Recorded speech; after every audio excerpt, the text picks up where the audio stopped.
Alright, good day everybody. Here's my next review, video review. I'll have a formal write-up later. I'm leaving town for a few days, but I wanted to get this done before I send it off.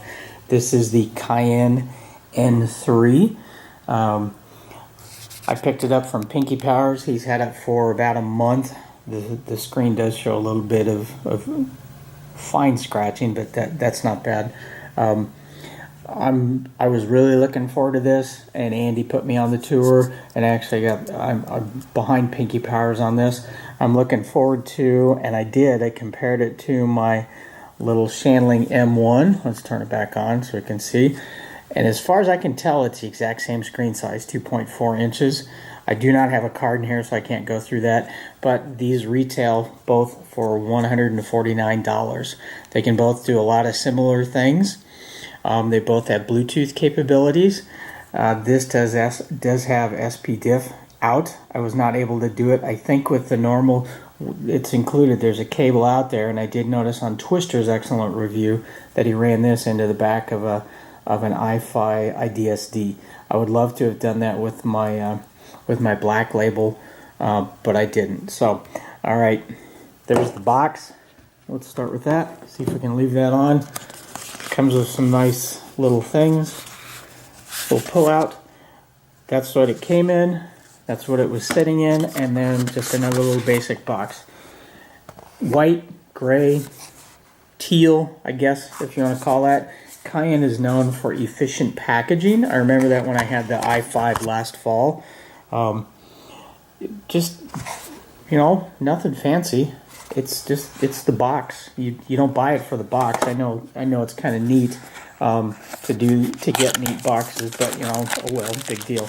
The stickers did not come mounted on this. The high-res stickers that are in there. There's a screen protector which I didn't put on, and then I didn't know. I noticed that there's a little rubber case. I have not used this. This is the charging cable. It is USB 3.0, which is nice. I think most are going to that. That's just a nice thing. I always hated having to figure out, okay, is it this way? Is it this way? You know, it's no big deal with it this way. I do know they make some other cases. I got online trying to find a sport case that I could use with this if I were to go jogging, like I can with my Shandling. Shandling makes an armband. I believe it's like a Sony. You just slide it in there, you lock it, and then you can put it on your arm, and that works. All right, let's get the packaging out of the way. Let's get to this. 2.4-inch screen, very easy. You'll notice I have to kind of hold it like this. Sorry for the light. But if you long press, it takes you back to the main screen, and then this does have haptic touch, which I like. I like feeling that tactility.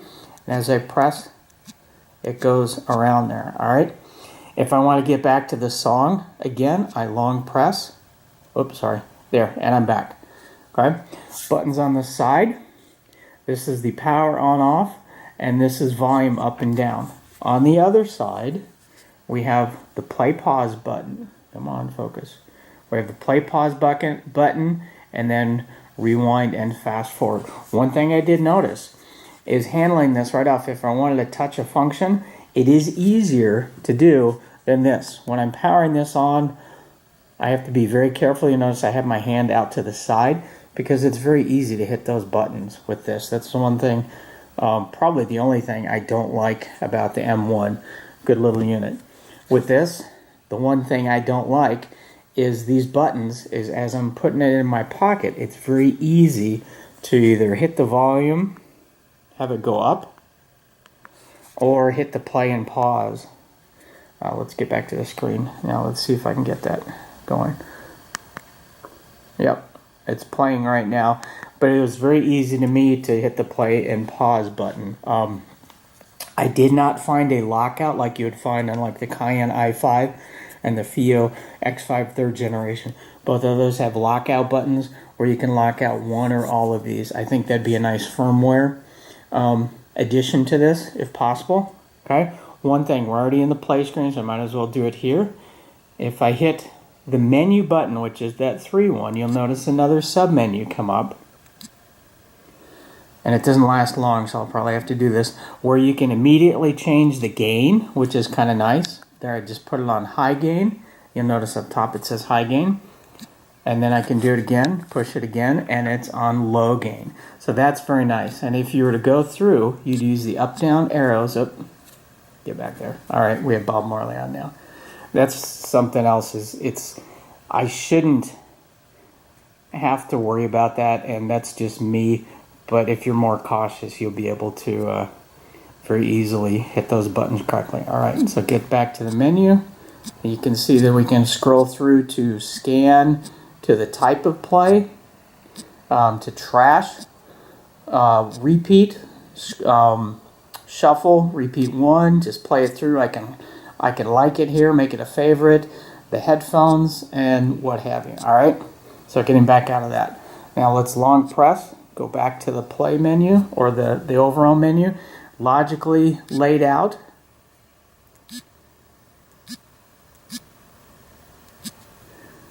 All right, there. And if we get into the music category, which is this one here, you push the center button to get to it, and it takes you to the car. That's not what I want to get, sorry. Functionally, I'm having problems with this right now. There we go. There we go. All right, music category, songs. If you have it on songs, you can scroll through the menus this way. There's my favorite, there's recent played, there's album, genre, artist, playlist, if you have like a favorites list, and songs. If you're on songs, and you put it to shuffle like I have up top, it will go through all songs that you have. I've always liked playing things through shuffle. I just like that. If you want to do albums only, well, then you can either get in through the music category, or you can do it through music library. By doing music library, let's do that again. I'm having more trouble than I actually did with this, so sorry. Getting into, there we go. All right, so I hit the back button. Now we're into each individual song, and then you can scroll through here. This is that album, and these I have numbered, okay? So up top, you'll notice that there's a volume. If I toggle the volume, you'll see that it changes. Give it a second, and it'll pop back up. And there it is. That shows the gain that I have there. It shows what submenu I'm in, shows that it's playing, it's shuffle, and then the battery percent. All right, so getting back to that main menu, let's go back in to music category, and let's get to songs. All right, and I can press that, and then I'm in all of them. All right, well, let's just start with that. This one does not have any. If I fast forward, there I'm on a Dave Matthews song. Let's see if we can't go. There we go. All right, Don't Worry Baby, Los Lobos, good song. If album art is embedded, it will come up. And then again, I can get to that submenu, which is right here. Okay, logically oriented. This is non-Android. This is a basic digital audio player. Get back to the main screen. Okay. I like it. It's thin. I like that it has this little bit of extra here that I can grip onto. Again, with my little Shanling M1, I have to be very careful, and I always want to touch these, but it's not. This one has some shortcuts built in with the latest firmware, but this video isn't about this. It's this. Get out of the way. All right. I did test it with my unique Melody Martians, my FLC8S, which I used a lot with running, and then my cheaper Mixeater X5. Those pair really well. I do use that and that when I'm out running mainly. If I want a little bit extra, I'll use the FLC8. Well, when I'm out with this, I was using those mostly. If I'm out and about, and then I was using those at home. I did try some Oppo PM1s in this. It's kind of overkill, but it is kind of neat to be able to do that. All right, so let's see if we can't focus and get over to the Bluetooth menu. Nice function on this, the Bluetooth. I'm having a real hard time focusing this. I apologize, I'm sorry. A nice function about the Bluetooth is you can pair this with whatever device you have. Right now I've got my, there, you don't need to see my tweets and all that. All right, there's Twister's review. If we put this on and then I flip up my Bluetooth on, it's scanning and it paired. It is already paired. Sporting Kansas City. I live in the Kansas City area. You can see the Bluetooth's on. It's already paired with my iPhone. So something that's nice that I know Twister pointed out in his, and I agree, I've done it with that too, so that's kind of, I guess, a fairly new function, is you can stream, you can use your music here. I guess the purpose would be to have a device that has internet. You can stream Spotify or Tidal, but it uses the audio capabilities of this. You plug your headphones right into this. You can control this. You can control whatever music you're playing on here, on your portable device, your phone and what have you. You can control that right through this, so that's a nice function. Something I also noticed, and I did try it with this just to make sure that it worked. I had these going, I had Tidal going on here, and I had my Garmin going. Okay, sorry, now the Bluetooth's on that. I can take care of, I can run, see if I can get to it, there. I can run the audio functions from this too. So that means I can have my phone in my pocket, I can have this in the pocket or my cargo pocket with my headphones, and then all I gotta do is I can control it with this. What a fabulous idea. The first time I came across that was when I was reviewing this before I had my own personal one. I thought that was the neatest thing since, buttered toast or something like that. So the capabilities of these little digital audio players, you've got to bring something new to the market to get noticed. These two match very well together. I know there's an M2S, which I'll have by the end of the week. Thanks, Nick. I kind of wish I had them together so I could do a side-by-side, but, why not do these side-by-side? All right, speaking of that, sound quality-wise, this, to me, has a more robust, full sound. I like it. Again, from my previous reviews, you'll know that I like a little bit of bass push and I like a warmer sound. That said, though, this thing is just crisp and clear and clean. I would agree again with Twister. I hate to quit. This is the first full review. I saw that. Slightly north of neutral. There's a good bass push with this. My immediate thought after going from this was a cleaner sound than this. I know you can EQ that in and out and what have you, but right off the bat, I'm getting to the point, which is good, that I can actually recognize the sound differences. So it's an open, crisp, clear sound with a good bass push. The mids don't bleed in. There is a good bit of treble in this, but it's not sibilant at all. I don't know if I've ever heard a DAP that has been sibilant. It's been headphones. But everything seems to fit right in. There is a difference sound-wise. I like this when I'm out running. This is my go-to player when I'm out running and jogging and, walking, what have you. But this would be a very good alternative. I like the size of it. It is a single slot. Built very well. It's plastic. I like the faux leather back. That's kind of a nice addition. Nothing on top. It's a simple, straightforward digital audio player that brings Bluetooth to the table so you can run multiple devices. I did not try pairing this with a vehicle. I just didn't have, I didn't get to it. I think you can Bluetooth with that. I have tried to Bluetooth that with my Prius and I have not been able to get it to register. I don't know what's going on. It's no big deal to me. You plug in the aux cable and you deal with it, okay? One nice thing I noticed is when you do plug this in, like when I did to my my iFi Black label, and I use this line out, a warning comes up stating that make sure your headphones are unplugged, because with line out, this does use maximum volume, which is, I think, the standard right now. But I do know that in my FIO, my X5 3rd generation, line out, I did have the capability to adjust volume. So even though it might show only, 49 on a scale of 100, if I was using this line out into something else like my Black label, this would be going at maximum volume.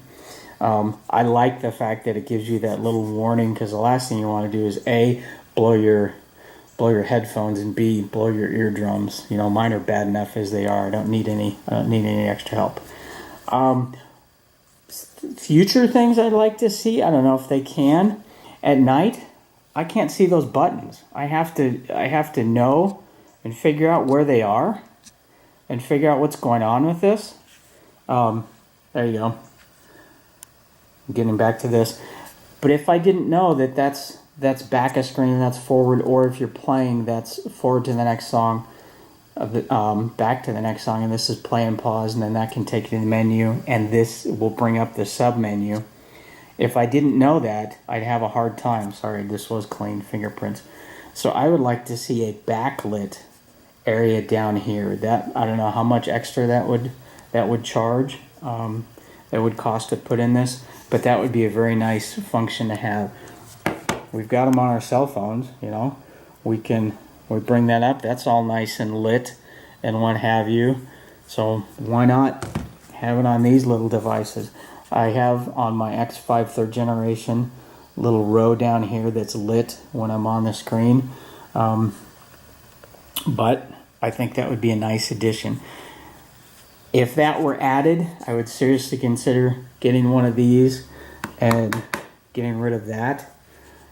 But I like them both. Again, this is a warmer, more lush, I hate to say fuller sound or robust, but it's a deeper sound signature. This one, crisp and clear and clean, and just good bass reach, good mids, good trebles, nothing offending. This is about as neutral a player as I've heard, short of the Opus number 1, which I'd love to get my hands on again. But for $150, this thing is crazy good. Good quality. I did notice one little lump here, but I think that's when they were putting it on. I think this is probably an early unit. Pinky Power has had this for a month, so I think that Andy wanted to get out a fairly complete model. I like it. Single disc, you know, or single SD card. Who cares? It's nice to have two, but this is a portable little player. Okay. I'm gonna see if I can't get back to the menu. Oh, there we go. Let's toggle off Bluetooth. There we go. And now back to the menu. We're in that, and if I click back again, oh, there we go. There, playing. Let's just put something on. There we go. Okay. So easy to use, easy to operate once you get used to the buttons. Again, I like the haptic touch, the little vibrate that goes with it. If these buttons were backlit, it'd be easy to see. It'd be easier to see. It'd be just kind of nice to see those. There we go. There's playing a song. It's that easy. Shortcuts. If you long press, it gets you back to the menu, and then if you long press again, it should take you, or single touch, sorry, it would take you back to the song. So easy to use. Long press is fast forward. Long press here is fast rewind. Nice thing is I'll pause that. Let's turn this off. Now if I push the button once, it turns it back on, and it was playing already. So we'll pause it, turn it off. I think it did it again. See, that's what happens if I touch those. There you go. Easy start and stop. You can do that right from the home, right from the off, which is nice. A nice little addition. 2 buttons and you're playing. I like having that menu up there. I did turn the brightness up on this. I took it outside. I have no problem with the brightness all the way up, seeing this outside. It may seem small with the 2.4-inch screen, but it's very readable even for my old tired eyes. Ziggy Marley, can't go wrong. And Cayin N3, $150 for this. The ability to run SP-Diff out, line out, or just your headphones in it. Make a case, a sport case for this, so I can go jogging with it, go running, use it for that. I'm sure we could rig something up, like a little strap here, but I'd be afraid, or just, you know, if you can, shove it in your pocket or hang on to it. 2 bad things. Backlit, no backlit button, and then the ability to push the buttons when you don't need it. I'm just very careful. See, I already did it without even knowing there's Los Lobos again. So, all right. Good mix with the Mix Cedar the X5s, $16 headphones. Really good with the FLC8S. Just wonderful with my Unique Melody Martians. Really nice sound. All right, if you have any other questions, post it underneath. Hope I did a good job. Crisp, clear, just north of neutral, good bass reach, good bass punch, many EQ settings like most of these come with, so you can tailor it to your own needs, but I left it neutral all week. Good comparison, good competitor to the Shandling M1. You've got a couple of good choices. I like both of these. I think the more neutral sound here suits me a little better, along with the size. Still gonna keep that one. All right. Take care, everybody. Thanks. Bye.